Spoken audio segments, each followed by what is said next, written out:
धाड बस स्थानक घोटाळा उघड, 2.50 कोटींचा निधी गडप, काम ठप्प, अधिकारी व कंत्राटदारांवर गंभीर आरोप। बातमी बुलढाणा येथून। धाड बस स्थानक पुनर्बांधणी कामातील प्रचंड भ्रष्टाचार आणि गंभीर अनियमिततेचा मोठा घोटाळा उघड झाला आहे। MSRTC कडून मिळालेल्या माहितीनुसार तब्बल 2.50 कोटी रुपयांचा निधी गडप झाला असून काम ठप्प पडले आहे। नागरिक व प्रवाशांची सरळ फसवणूक झाल्याने संताप व्यक्त होत आहे। काय आहे प्रकरण? करार क्रमांक B1/बिल्ड/64 दिनांक 16/3/2024 नुसार कंत्राटदार यश अनिल मंडोवारा यांना बस स्थानक पुनर्बांधणीचे काम सोपवण्यात आले होते।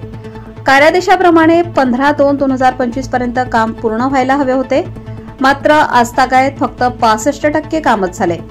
उर्वरित काम ठप्प असून निकृष्ट दर्जाचे साहित्य वापरल्याचा आरोप आहे। गंभीर नियमभंग। महाराष्ट्र सार्वजनिक बांधकाम नियमावली 1971 व कंत्राट नियम 2013 चे उल्लंघन, भारतीय दंडसंहिता कलम 406, 409 नुसार सरकारी निधीचा अपहार, भ्रष्टाचार प्रतिबंध कायदा 1988 अंतर्गत शासकीय अधिकाऱ्यांचा सहभाग, करार कायदा 1872 नुसार थेट नुकसान भरपाई व दंडाची तरतूद।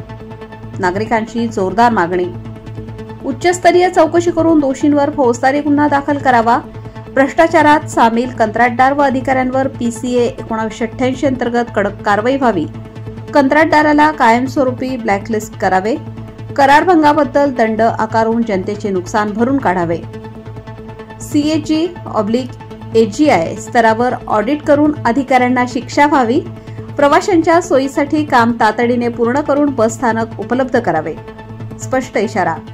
जर प्रशासनाने तातडीची कारवाई केली नाही तर प्रकरण थेट लाचलुचपत प्रतिबंधक विभाग, ACB, न्यायालयीन चौकशी, प्रसार माध्यमांमध्ये यांच्याकडे नेले जाईल, असा इशारा देण्यात आला आहे।